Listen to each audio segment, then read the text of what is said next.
started. Does anyone want to get out?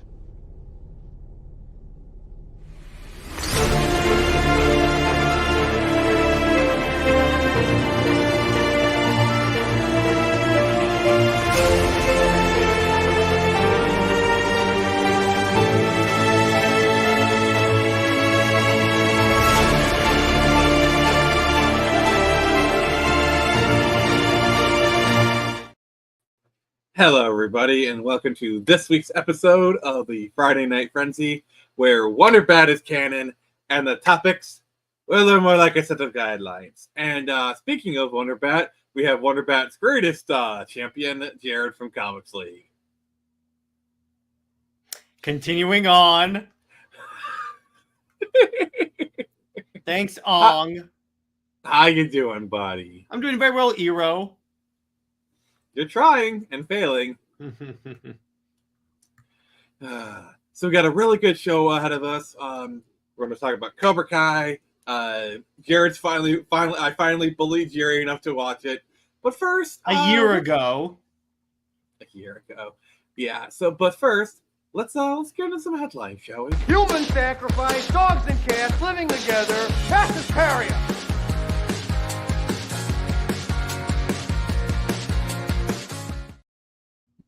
All right, welcome to Headline Hysteria, where we talk about all the topics that aren't big enough for a full episode, but are important nonetheless. Before we do that, I've got to say hi to Pearl. Because Jared is not a diamond, he's more like a well-smelling turd. Well, she's a diamond. What the two of you do in the privacy of your own home is none of my business. Oh, come on. We know you have a Starfire pillow in the background. Come on. No, I don't, but I kind of want one. Oh God. What? Okay. So we're gonna talk about our first one, and this one just kind of popped up on us. So apparently, a video game character has destroyed the internet. Like Cloud Strife has taken down because of an error. God damn it, you nerd! It's Cloud Strike. Wait, what? See, I gotta do everything with this nincompoop. Cloud Strike, not Strife. All right, since you obviously know more about this, can you please tell the audience in the briefest of words what the frick is going on here? Well, okay, so Cloud Strike is a cybersecurity group that has a lot of antivirus stuff, and so they have a lot of they have software everywhere, like airlines, trains, transportation, government and stuff, and they put out an update last night. And it would blue screen. It blue screened every computer on it that had it on it, which is it's the largest IT crash in ever. So this is, I think people are saying this is what people thought Y2K was going to be. Mm-hmm. Now, Jared, I realize you're kind of young and you don't know what Y2K is. Everyone is young compared to you. We are the future, Charles, not them. So yeah. So basically, the professional world is a bit insane right now. If you're gonna fly home, you're not. Let's just say that. And it's probably. So I actually have a live feed of the Cloud Strike person who pushed out the update 5 minutes after they pushed the button.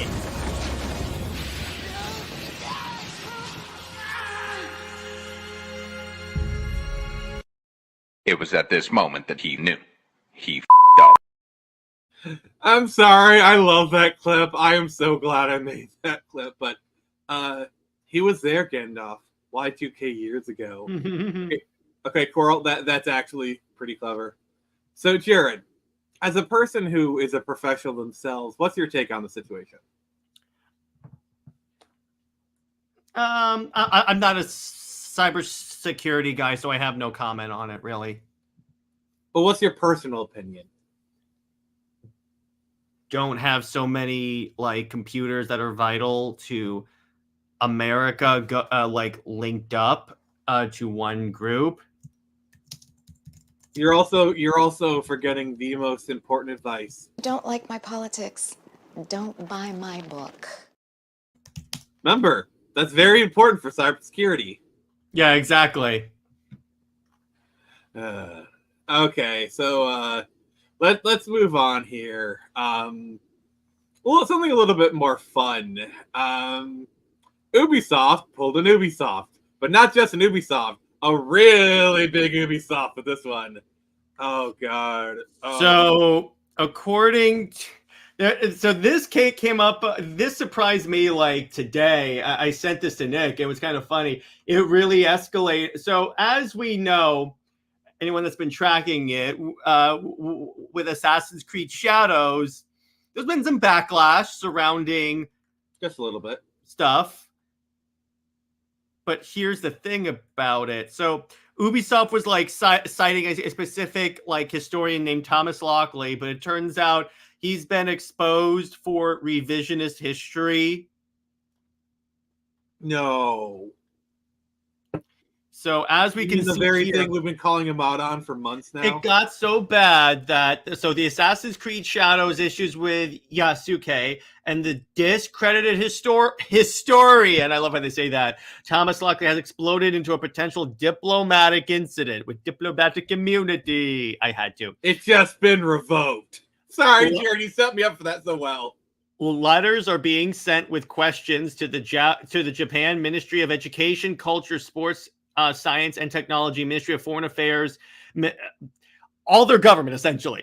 While the government has not taken action yet, they're waiting for a final release of the game to decide. And there is mounting pressure in Japan to address the issue with Ubisoft's portraying false information to Japanese children. So, from what I understand, okay.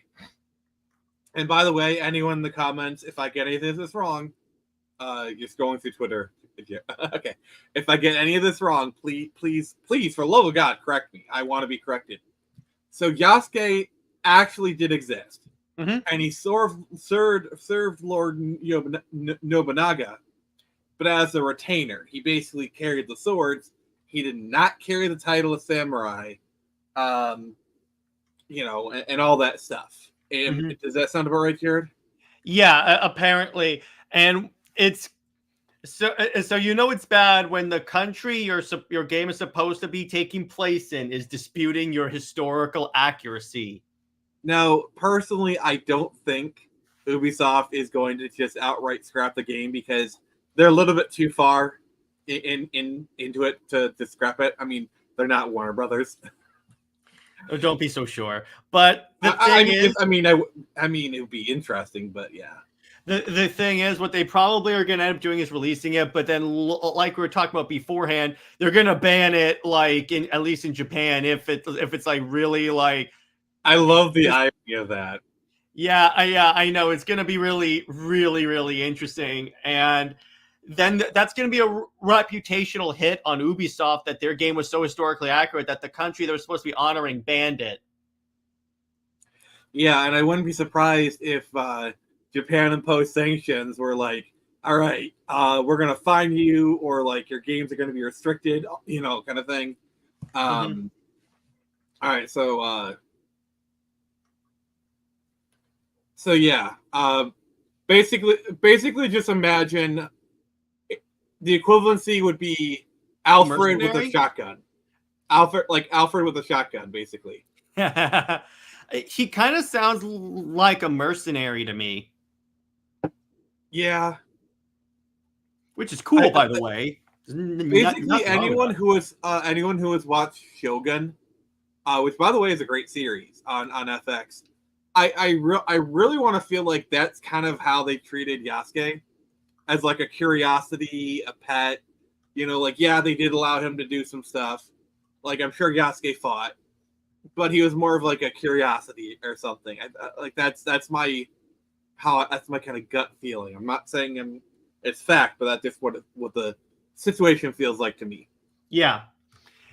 So It's really odd, and honestly, at this point, I think at the very least, I mean, I would hope that this would lead to I almost said WB. Oh man, isn't that a Freudian slip? Ubisoft being a little more careful.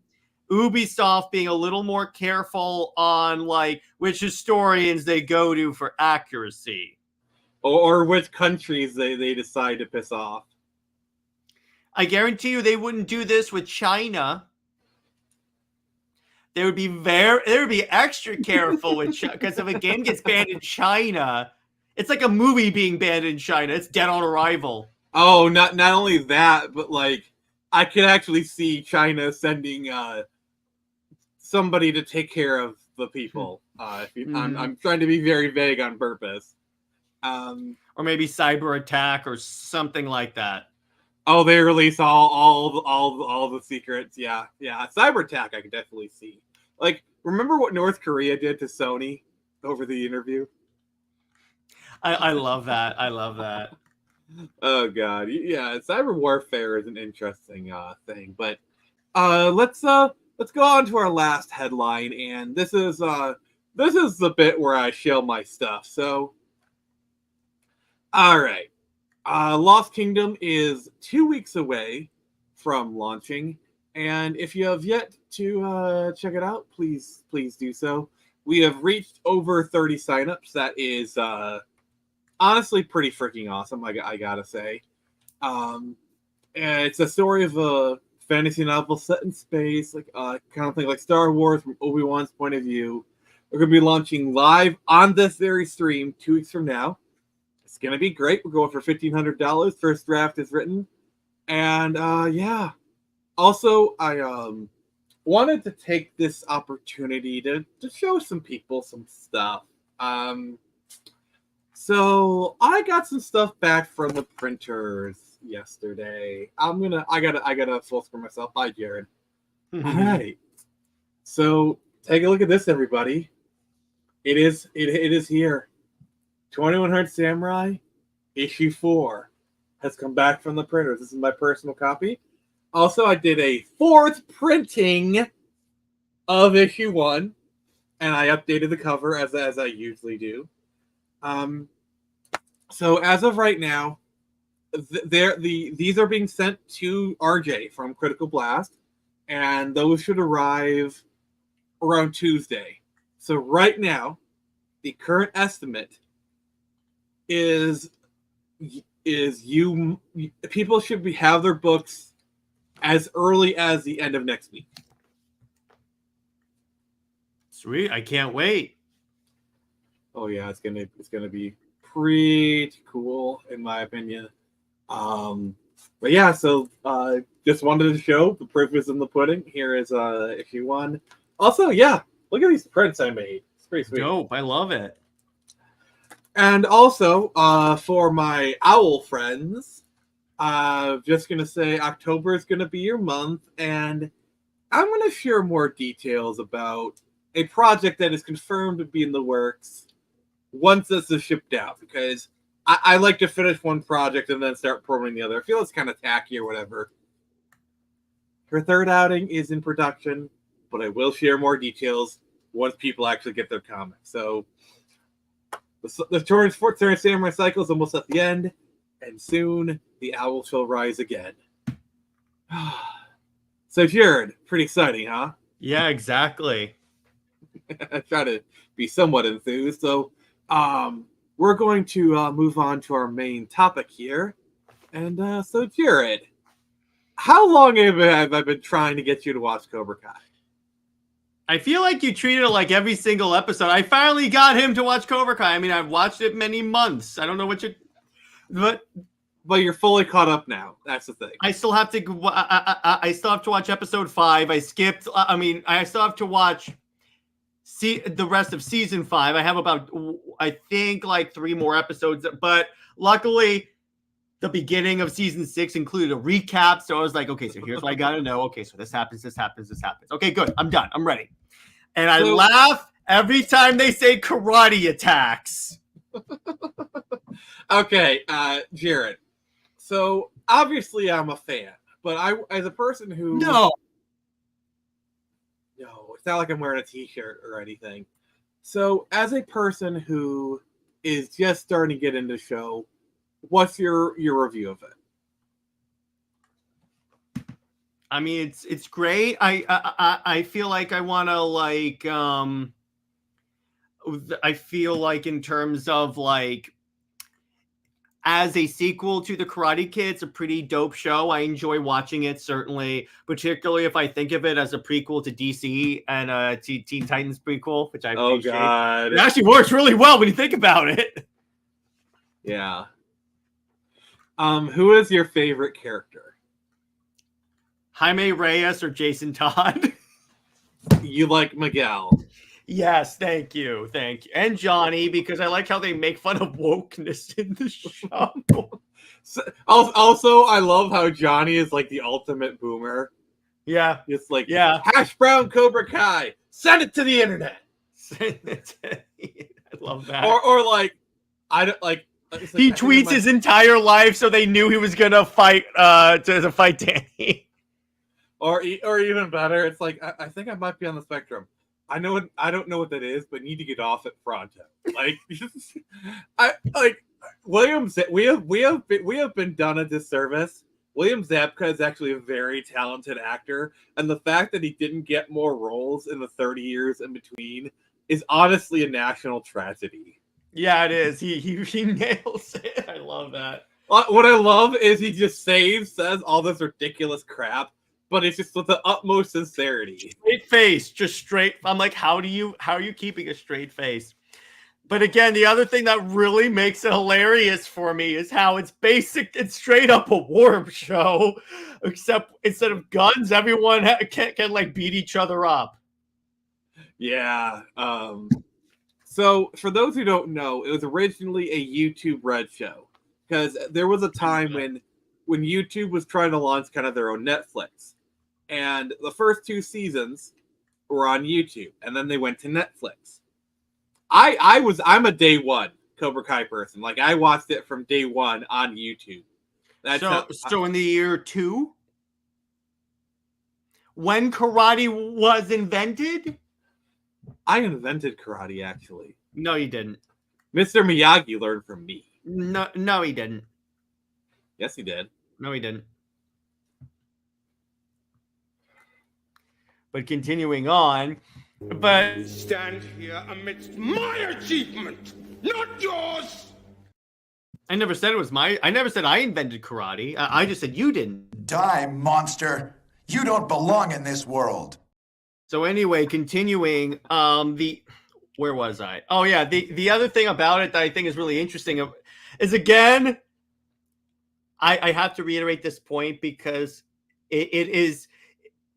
it's the most ridiculous thing in the world how, like, you know how, like, in sports movies where, like, you always have this one town that is, like, ridiculously into hockey or football or anything like that. It's this, but it's straight up karate. So the Valley has, like, karate fever or something. Well, yeah, because they straight up, it's essentially, it becomes like the new, like, there's carjackings and there's karate attacks. But the funny part, I was talking to Chris about this. The funny part is that karate attack sounds like something that could actually happen in California. I mean, when they ban guns, when they ban knives, the only thing left is your fists. Also, martial arts actually does have a history of cultures where like different weapons are banned. They actually teach themselves a form of martial arts. Like, for example, the art of capoeira, which is like a Brazilian martial arts, was actually formed because slaves taught themselves because it looked like they were dancing. So you could have them practicing their capoeira, and the master would be like, "Oh, they're just dancing. It doesn't matter." Yeah. Now, I will say, so what's kind of funny is, again, so I love so Kreese breaks out of prison, ends up in this, it essentially, it's the closest to like a supervillain layer. I mean, Nick, this is pretty much, I joke about the Batman thing. This is pretty much a superhero show at this point. Yeah. All right, so I have to indulge Jared. This was literally in the contract to covering this episode. Jared gets to cast the people from Cobra Kai as superheroes. Who would ahead, sir. Miguel play?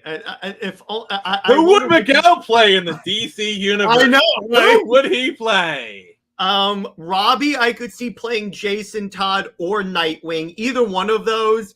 Because here's the thing: when I was looking at when I was thinking about his arc today, it's like when he in the season where he's straight up on Cobra Kai with Kreese, he acts straight up like Jason Todd when he first came back to life. Jared, let me float something with you. So imagine they made a sequel to the Power Rangers reboot, okay? And you know how they're going to do the Green Ranger. What if Tanner, the guy who plays plays Tommy? Yes, that works.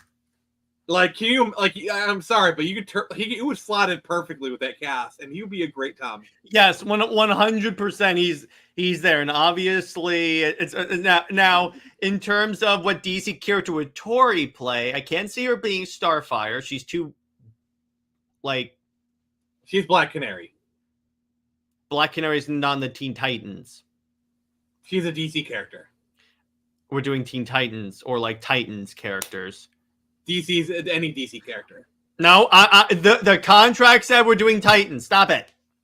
God dang it. And you only want her to be Black Canary because she's blonde. That's the most superficial reason you superficial. Martial arts. And also there are other blonde girls with martial arts training. But have you seen the legs of Peyton? Peyton has a good set of legs.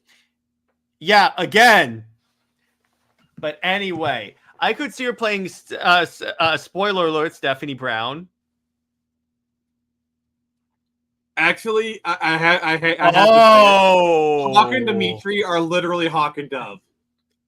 Either that or Booster Gold and Blue Beetle. No. They're Hawk and Dove. Hawk is literally Hawk, and Dimitri would be perfect. Okay, you can say Hawk and Dove. I'll say Booster Gold and Blue Beetle. That's me. That's Blue and Gold. I kind of can see that.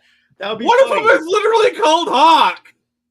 Just because he's literally called Hawk does not mean he's Hawk. I mean, I agree with you. That was other characters you could do it for the character. But Hawk and Dove are not on the Titans. I mean, I can't say this anymore. Well, no, not the show lineup. Not the show lineup. Not the show lineup. They are the show lineup. Anyway, continuing on. Oh, I love this. What would you put Sam? Okay, Sam, I could see being Barbara Gordon. Yeah. Yeah, Jared's got a Hawks booster. Yeah, exactly. There you go. Thank you, Quarrel. There you go. That's it. Okay. Exactly how I was going to cast that. You mentioned Booster Gold with the mohawk. Oh, God. I will say I'm glad they brought the mohawk back for the season. It's like straight up America themed. America. I liked that once where they're doing the frat party and he has the solo cups on his on the different spikes of mohawk. That was pretty Yeah, fun. that was good. I got another one. You know who else could play Booster Gold, but an older Booster Gold? Johnny. Ooh. Can you imagine? Here's the story. Are you ready?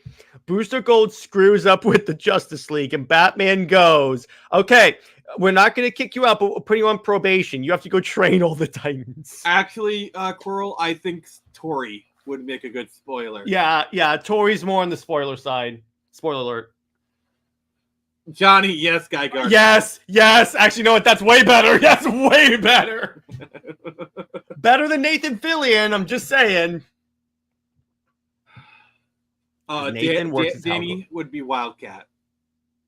Yeah. I could definitely see that. See, here's what I love about Cobra Kai, okay? Obviously, Daniel Lawrence is the hero of the show, okay? This show was not afraid to knock him down a few pegs. They actually made him be an antagonist. They made him not perfect in this show. That is really brave. And they executed it because that's a ballsy move for the face of your franchise to in a way, for the first couple of seasons, make him the villain. I mean, even in season 6, he's still kind of messing stuff up. Like They even did that with Mr. Miyagi in season 6, where like maybe it's not all in the up and up. See, this is like people keep saying Cobra Kai is the perfect example of like the 30 years later, what are these people up to show, or the humanizing of the characters. You know, basically this show did what Rian Johnson tried to do with Last Jedi. Why did you But say actually that name? succeeded. By the way, I got a character I want you to cast. Stingray. He's my Booster Gold. He could also be a good Booster Gold. Jeez. So many of these characters can be Booster Gold. But my favorite character on the show is Amanda. Because she is like the one person, like everyone else operates on cartoon logic. She's the only one who actually is operating in the real world. Amanda is his wife, right? Yeah. Yeah. Now, who would you? What DC character would Kenny play? Kenny. Oh, Honestly, if you want to race band Jason Todd, you could also do that, kind of. Yeah, I could see that. He's a very angry character. Which that was a cool arc in and of itself when it turns out Danny's son is a bully. Also, Sam, Miss Martian. Hello, Megan. That actually works really well. Come on, she's perfect for that. Tori, Donna Troy. Maybe she could also play Artemis. Yes. See, here's the problem with DC. There's two Artemises. There's the Amazon and the Archer. I know you're talking about the Archer. Yeah. In that case, who would be Green Arrow?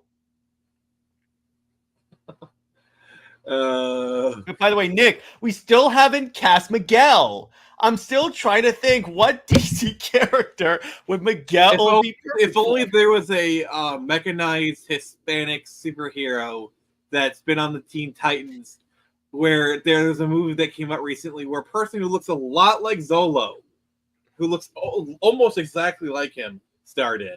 By the way, Nick, so in this whole arc, when he's going to college at the end, I realized something. This is the prequel to Blue Beetle. He goes to college. Oh God! Discovers his real family. Oh God! And then goes and gets the Blue Beetle. Or Vibe. That actually works. But besides that, other than Blue Beetle, who would you cast? I almost said Jaime. Miguel S. Old man moment. It's not an old man. It's not an old man moment because he's literally Jaime as well. And see, I texted Nick that Kreese would make a good Slade Wilson, but you could do it now as an significantly older Slade Wilson, and Tori is Ravager. No, Devin is. Okay, that works. I like that. Yeah, I can totally see Devin as Ravager. So you're telling me there's a Judas within Cobra Kai? Maybe they'll sign a contract. All right. Who's Terry Silver as Maxwell Lord? Either that or Lex Luthor. He's too crazy to be Lex Luthor. Have you seen a lot of versions of Lex Luthor? We have the Snyderverse version of Lex. Even in the Snyderverse, Luthor has at least some air of control over him. Yeah, but you saw he double-crossed Kreese. Yeah, Luthor is the double crosser. Yeah, so that's what I'm saying, Luthor. Tori has a slight less disturbing relation. Yeah, I was about to say. Yeah, the stuff with Kreese, it's like, it's very like at the very least, it's father-daughter vibes. Like I like. It's not Bruce Timm or John Byrne father-daughter vibes. That's for sure. Like you can tell he cares about her like a daughter. Let's be fair. Like there are some moments like when Kreese stood up to that scummy landlord. Like, okay, you're evil, but this time I'm gonna be like, okay. No, but it's like even in the show when they give you context behind why Kreese is this way, it makes sense. Yeah. And I love that they kept Terry Silver as like a straight out villain. Like I love how they didn't give him like a tragic backstory. They didn't humanize. Like no, Terry's just a villain. He's just straight out cartoon villain. Yeah, exactly. And that's the other thing I want to get back to. It's like the other thing Cobra Kai did well is that when we see Kreese and I almost said Cobra Kai, Karate Kid, it's pretty much he's the villain, he's the bad guy. Even with Johnny, but the show provides information on their backstory and makes them more of a sympathetic villain. Granted, Johnny is way more sympathetic than Kreese because Kreese is bordering on sociopathic. See, the thing is, Johnny never did anything like outright evil.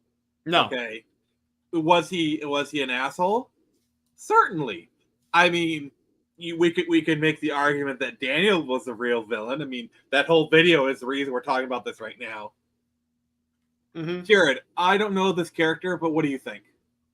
Terry Silver a great. Yes. Okay. So Sutherland, if I remember correctly from the Swamp Thing show, he was like the shady businessman that was like dumping waste into the swamp and then later captured Swamp Thing. And that's where you get that famous issue of the comic called The Anatomy Lesson. If I remember correctly. Yeah, I could see him playing that. Yeah, so my thing is, okay, so I really love Cobra Kai. I love like these characters, like it has just the right amount of cheese, just the minor amount of realism. It is kind of woke in some instances, but it kind of does it in a right way. But it's not perfect. You kind of make fun of it though whenever they address a lot of woke stuff, and you notice they never straight up make Johnny a villain, which is what modern day woke people would do. They would portray him, oh, he's mocking people. No. See, there's a certain moment that, in my opinion, like seals Johnny in. Okay, like he's having a lesson with Miguel, and then all of a sudden, the other lady walks in. I can't remember her name. The black lady. And he's like, oh, we don't train girls here. But then she like charges Miguel and like beats like she's Cobra Kai material. So what it shows is, okay, Johnny can be a bit ignorant, but he respects strength. Mm-hmm. And because like, so it shows that he's not actually sexist. He's just maybe a little bit ignorant, which is fair.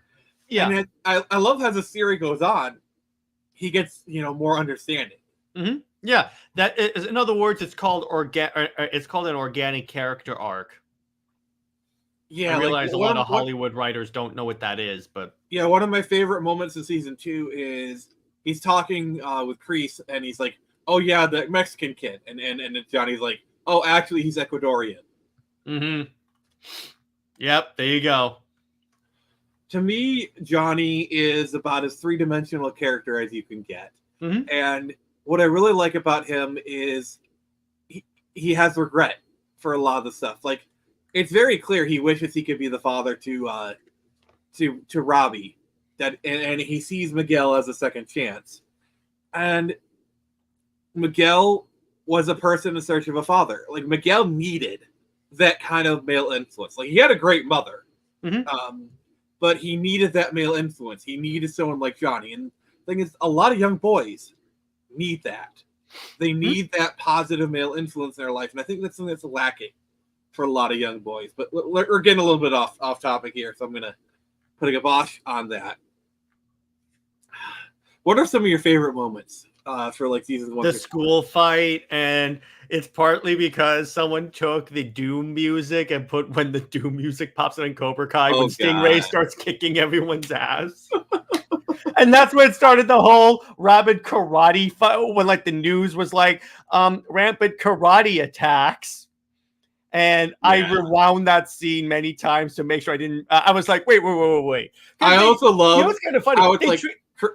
Kreese is literally taking over dojos, like it's like a straight up war. And it was kind of funny. He's a Green Beret, so I'm like, okay, that actually makes sense. Oh gosh! I'm like, wow! Kick your ass! I shit Green Berets for breakfast. Sorry. I had to, exactly. But there's that. There's like that one scene where it's a setup. It's the mall fight when Danny has had his daughter and Robbie fighting on that little raft in a circle. They have to the do circle. balance. And then you see in the fight in the mall, they're doing the circle fight. And I'm like, okay, that's good. Set up, payoff. Yeah, these writers clearly know what they're doing. And the choreography in the show is like superb. Yeah, another thing that like it's great, but like kind of another nitpick I have is the constant side switching and like. I was about to say that's my problem with this season. When Tori went over to Cobra Kai again, I was like, again? I would defend this one a little bit because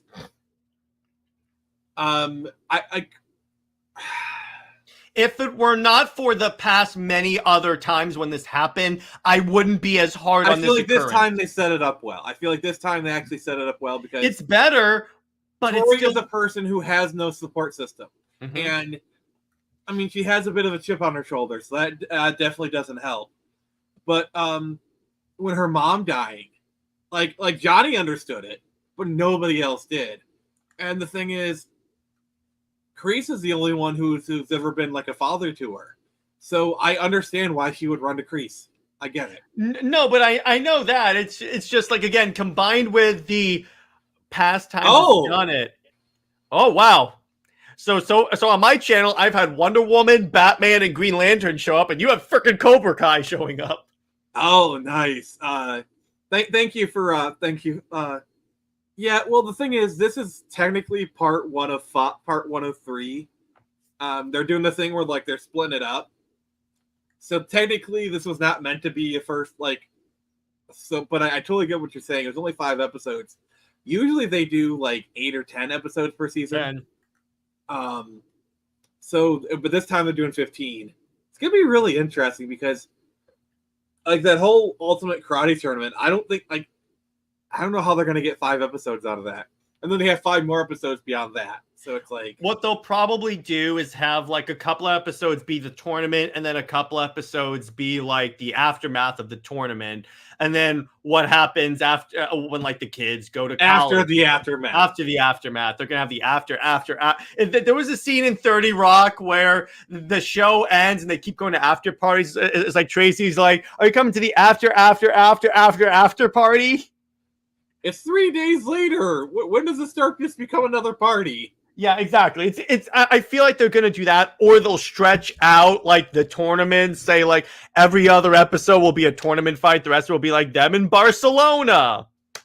Yeah, I will say, limiting to 30 minutes, I think has been kind of like a detriment to the series because you can easily a lot of these episodes you can stretch out to a full half hour. Yeah, easily. And I do think it does hurt the series. Yeah, and see, here's the thing. Sometimes they have too many episodes where I'm like, okay, can you get to the point? Yeah, like I don't know, there kind of needs to be a medium. Like I know a lot of people aren't liking the 6 to 8 episode seasons, but sometimes having like 13 episodes or whatever, like for example, Daredevil season 1 does actually get a bit long in the tooth. Like it's like 13 episodes.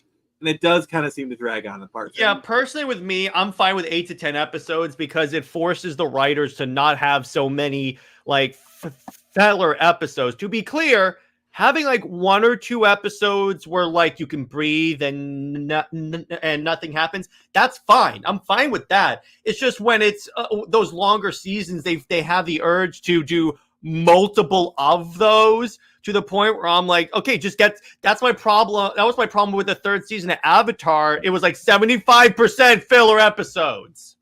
Well, that's the problem with a lot of anime where like they go beyond having filler episodes and they have filler arcs. Yeah, like Attack on Titan was notorious for this, and I'm watching it, and I'm like, get to the monsters again. Yes, yeah. And I don't know. The thing, like Cobra Kai is great, but they do tend to repeat the same stuff over and over again. Plus, the show feels a little bit long in the tooth. Like, once you defeat Silver, he's the final boss.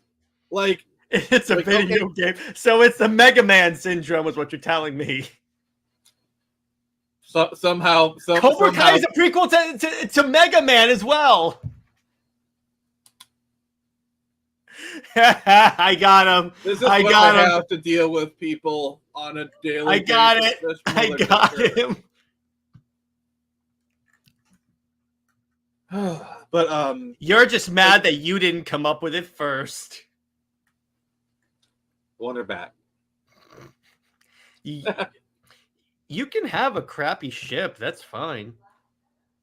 It happens all the time, dude. But yeah, talking about ships, the other thing is, well, they did kind of settle things in the later seasons, like the merry-go-round of relationships. Yeah. I was like, who? In particular, when it involves those four, and I'm like, okay, there's only so many combinations you can do. Have you tried every combination? Yes. It was like they were just like, let's try every combination we possibly could. I actually do think Robbie and Tori actually like they work for well for each other. But my favorite moment, okay, of Cobra Kai is during like I think it's like the second All Valley, and Eli's all down, and then his ex-girlfriend Moon shows up because Eli's had a whole entire season to have Moon like the hippie. I love Moon. That's so funny. Yeah, Moon's great. What'd you think of the sensory deprivation pod? She goes, no, we don't use the word deprivation anymore. It's a self-actualization pod. Yeah. And I also love the scene where they're doing like the car wash thing, and then Sam kind of just like, aren't you like degrading yourself? Like, no, I'm doing my sexuality. It's just like she says all the talking points, but it's in a very non-offensive manner. I'm telling you, this show is making fun of wokeness. In a way it does. But anyway, go ahead. My favorite moment is he's about to face Kyler, and then Moon comes up, and like she like kisses him, and I just love like the look on his face, and Moon is yeah. That was one of my favorite moments too. He gets a kiss from his girlfriend. He's like, "I got this," and he kicks ass. No, you're underselling it, brother. So he says like, I know who I am now. Johnny and Daniel says, well, who are you? It's like you could just tell like rolling his eyes like, I'm setting him up for a line. It's like, I'm the guy who's gonna win this whole effing thing. And then all of a sudden Eli's theme Quiver comes up, and he just like does on the map, and he just steamrolls through Kyler, and it's just like, oh, I love that moment so much. I love it. I also liked his character arc throughout the show because he starts off straight up as a psychopathic villain, but then he essentially Zuko's himself. Yeah, Eli is basically the bullied who becomes the bully kind of character. Mm-hmm. But fortunately, he's able to bring himself back from the abyss, which I do appreciate. Yeah, because there was a certain point where I'm like, I don't know how they're going to bring him back. He's mine. Mm-hmm. I don't know if they're going to bring him back from this. And then it's like, okay, they did. Okay, cool. I like that. Like the scene where he goes like really dark and he goes up against the bully and like unleashes probably like 10 years worth of anger onto this guy. Mm-hmm. Like even Kreese was a little bit disturbed. Like that's how dark he got. Yeah, exactly. Because I think he almost killed the guy. I mean, did you see Eli's fists? Mm-hmm. Like that's not cranberry juice. No, exactly. Oh God. So, did you have any least favorite characters? Let me see. In terms of like least favorite characters, honestly, whichever one is the lowest lane of the show. I'm only kidding. There is no lowest lane because they're actually good characters. I'd argue if there was the lowest lane of the show, it'd probably be Sam. Particularly in the beginning, yeah, I'm like, oh, shut up. Oh God, yeah, she's so whiny, honestly. Yeah, she's like, oh, look at me. She is like Lois Lane. Oh, look at me. Clark won't pay any attention to me because he's too busy with Wonder Woman. And the problem with Tori was she couldn't get out of her own way. Mm-hmm. That was kind of her problem. Same thing with Robbie to a degree. A lot of these characters, they couldn't get out of their own way. But on the flip side, a lot of the characters were so kind of stuck up. Like that was kind of the problem with Daniel, was he's so convinced it's his way or the highway. And that's kind of the problem I had with Daniel this season, where to him, Johnny joining Miyagi-Do was like, okay, you have to be exactly like Mr. Miyagi, when the whole point of Johnny is he teaches the aggression. He teaches the way of the fist, because balance is both the open palm and the closed fist. Yeah, you need both. Balance. And that's what the show is also really good at, because since it's Cobra Kai, they could have shown Danny as 100% in the wrong.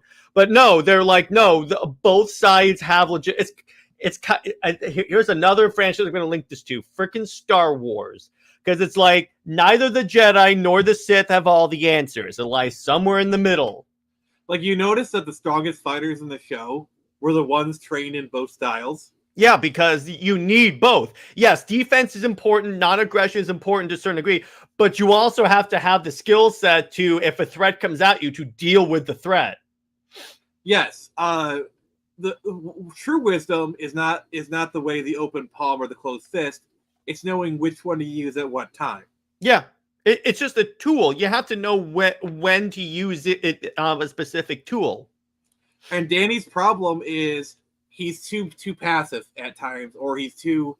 See, Daniel has a problem where he doesn't want to admit that he has an aggressive side. So he's any member of the Jedi Council. Honestly, if basically I would like, okay, if we're doing Jedi stuff, Daniel is a dark Jedi. Daniel is the character who is easily seduced by the Force. And I would say the four that eventually like figure it out, the four best are the gray Jedis. They're the ones that know both.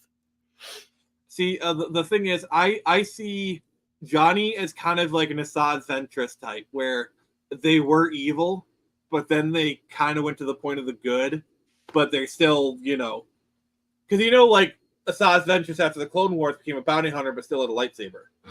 And she also went back to the light side, I believe, because she fell in love with Quinlan Voss. Does that make sense?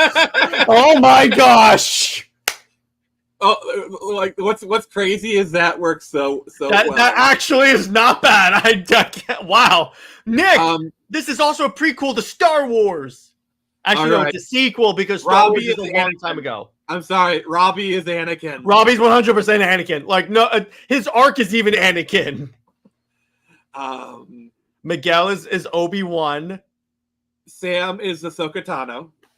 So, particularly, it's kind of funny. She literally is, because in the early season of Clone Wars, Ahsoka was freaking annoying.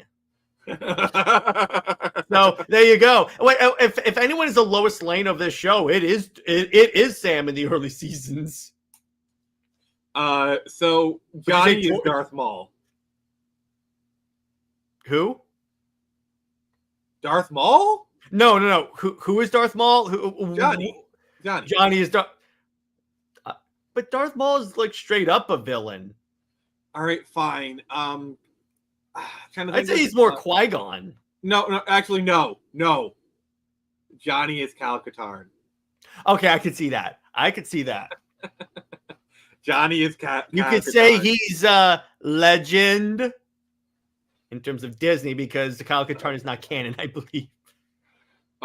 So Kreese is Darth Vader, and Kreese Terry is the Silver Emperor. Palpatine. Kreese is the Emperor, dude. No, because Terry Silver is the final villain, and I'm sorry, not in this season. But no, I'm sorry. Terry Silver is definitely Palpatine, because Terry Silver is very much a manipulator. No, but here's the thing: it's like Palpatine was not manipulated by Vader. But here's the thing: Terry eventually started manipulating Kreese. That's the thing.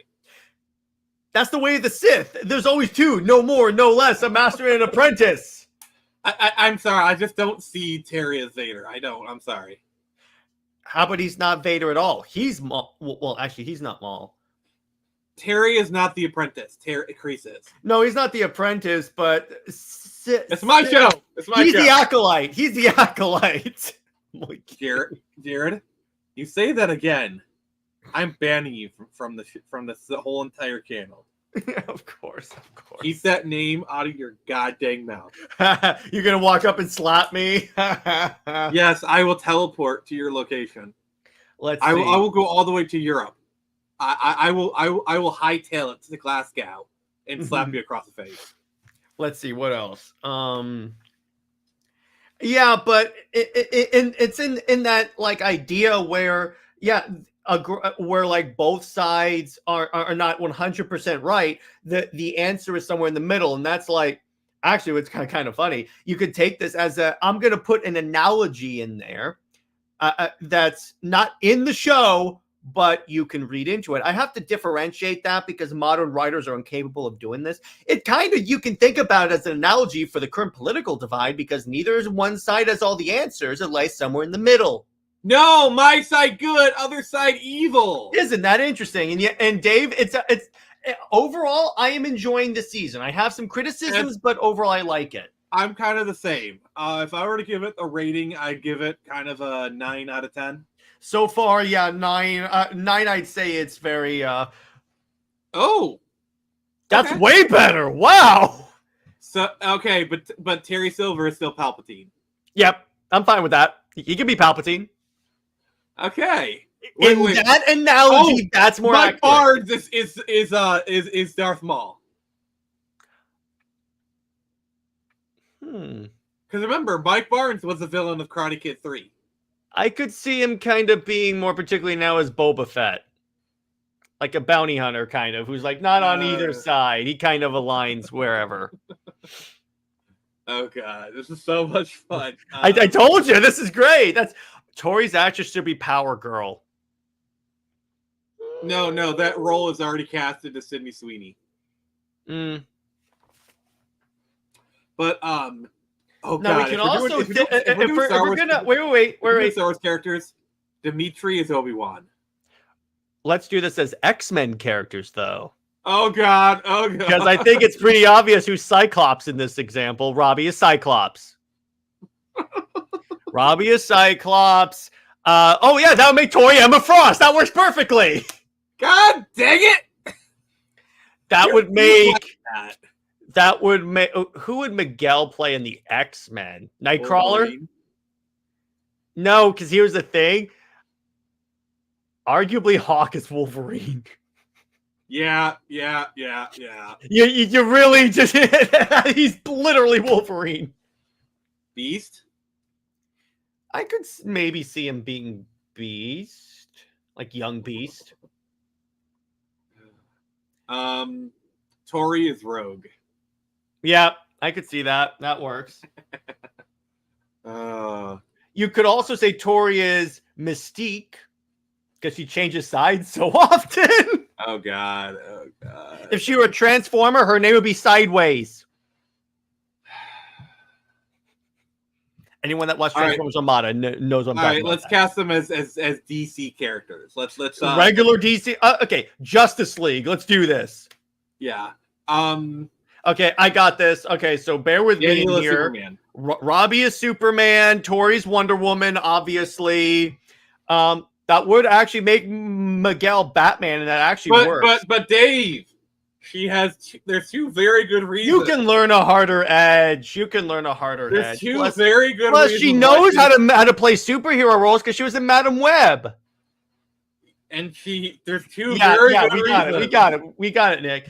But I love how you had well-reasoned arguments. Mine was like, I think well-reasoned. I said she was in Madam Web. That's acting, Dave. Yeah.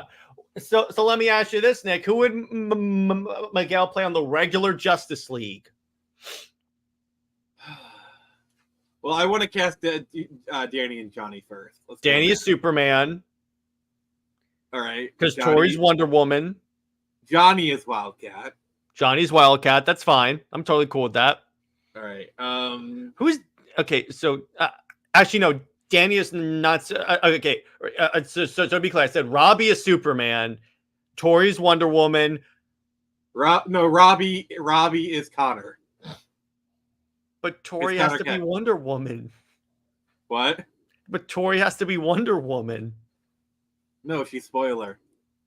But spoiler, she can be Cassie Sandsmark. Because Cassie and Connor actually dated in the comics, so that actually lines up pretty well. Didn't we cast Sam as Miss Martian? Yep.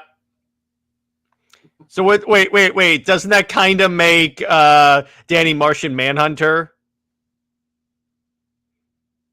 No. Because they're related? No, no, they're not actually related. Because remember what? Kreese is Flashpoint Batman. Yes. Okay. That makes Terry Silver Reverse Flash. Yes, I could see that. I could definitely see that. Dimitri is Wally West Flash. Yep. I could definitely see that. I like that. Who's Cyborg? Carrie. Who? Kenny. Okay, I could kind of see that. Oh, and then yes, we will be having a certain if we were doing this as a movie, one of the judges at the karate tournament would be played by Zack Snyder. Eli is Tim Drake Robin. Come on, Eli's smart enough. He's smart enough. But he's too aggressive. Jason. Okay, he's Jason.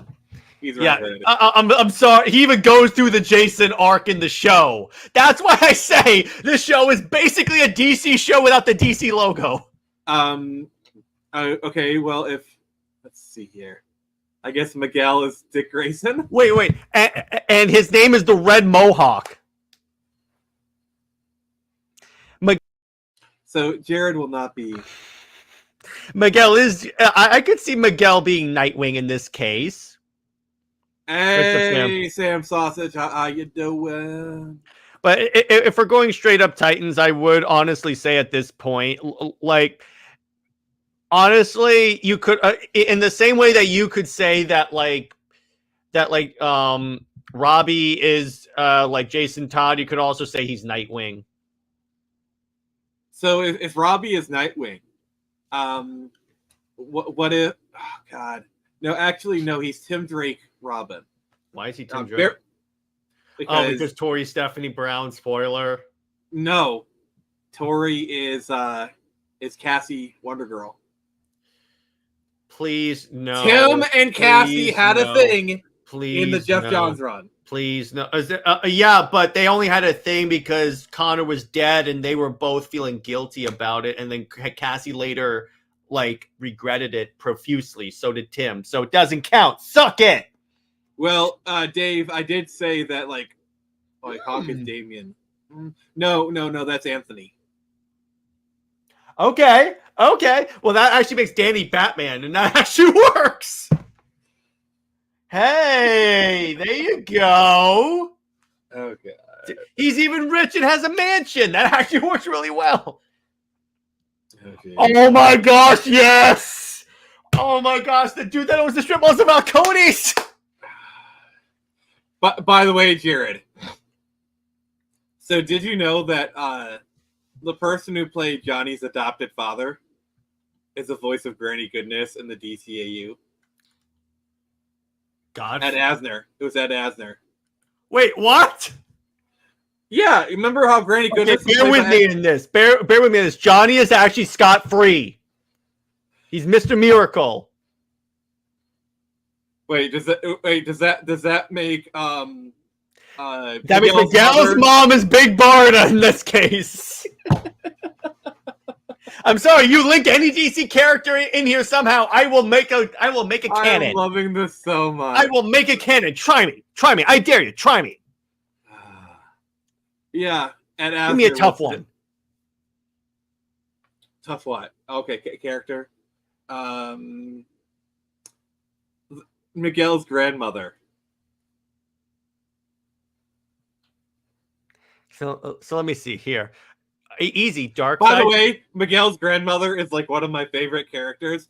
Like she's basically like monkeys. Like I got it. She's she's Granny Goodness.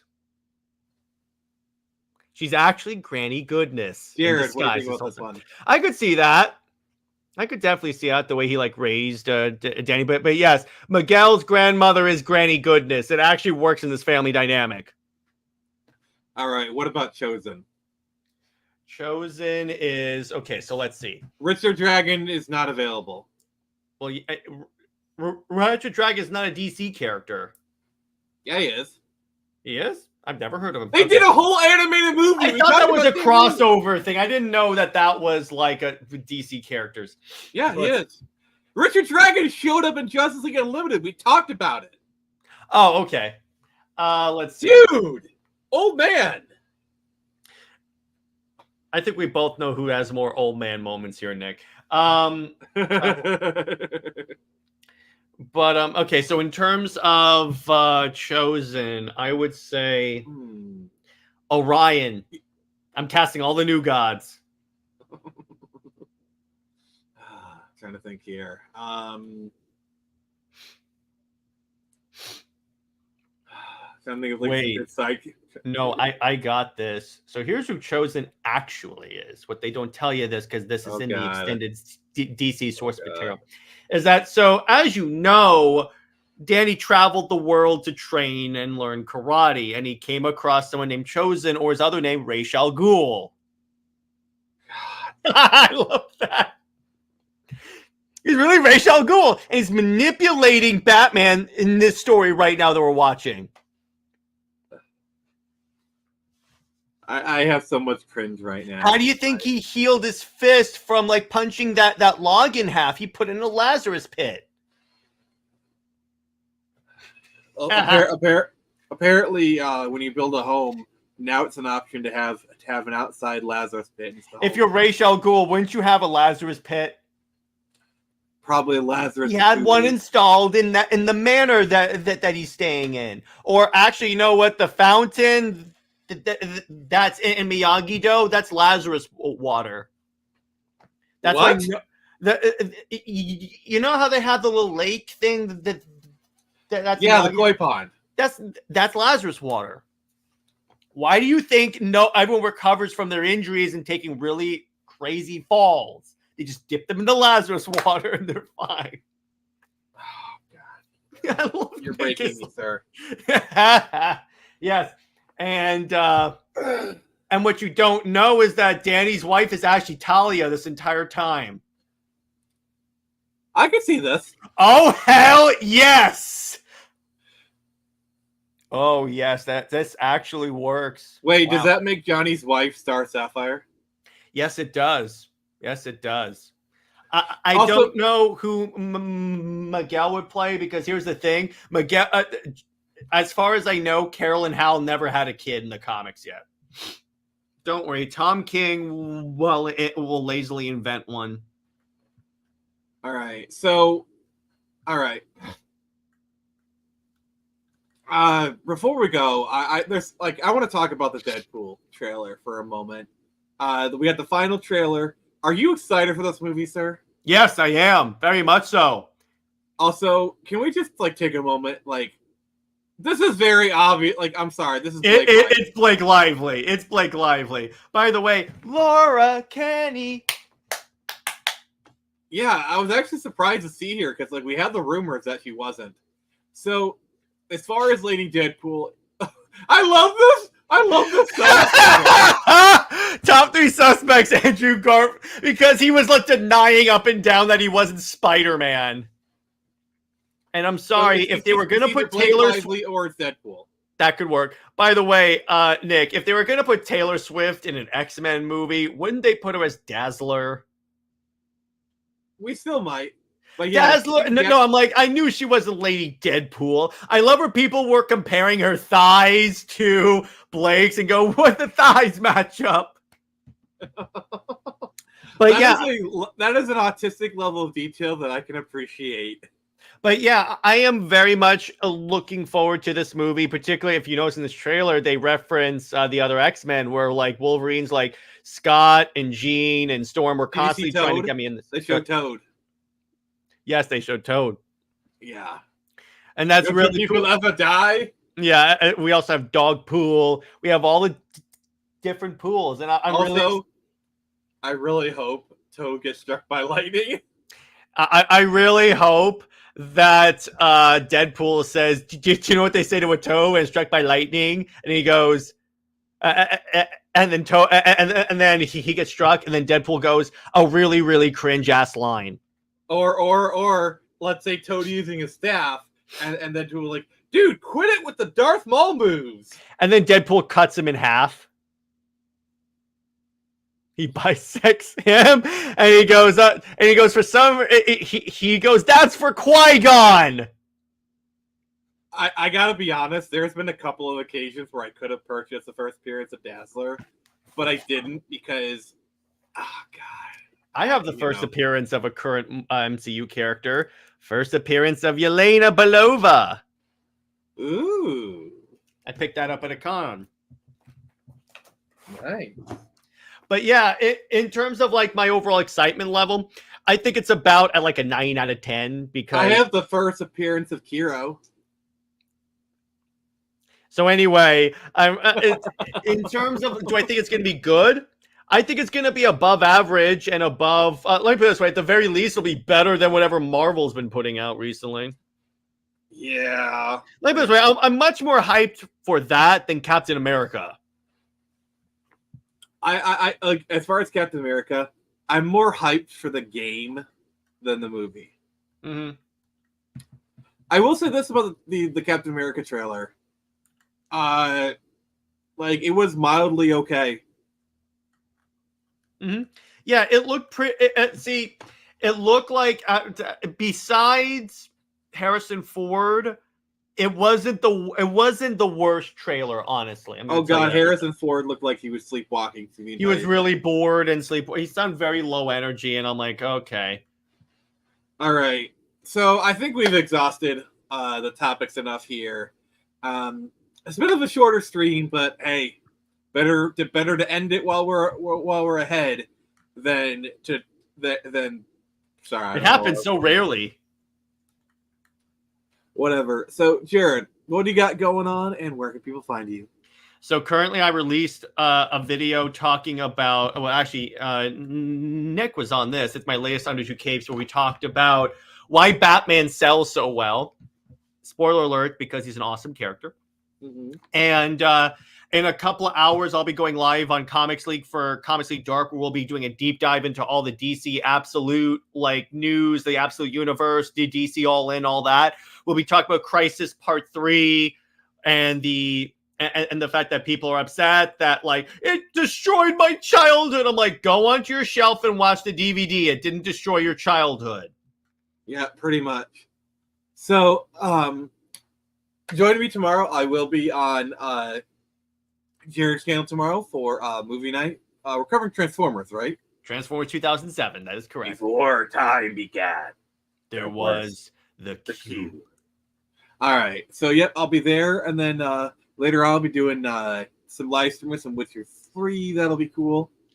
Tuesday, we got a new game. And, yeah. Also, before I go, make sure, if you're here, make sure to like, comment. Oh, you guys are commenting. Like, comment, subscribe. Yes. Yeah, I like Superman, but Wonder Woman looks freaking amazing. About time she gets some attention. Oh.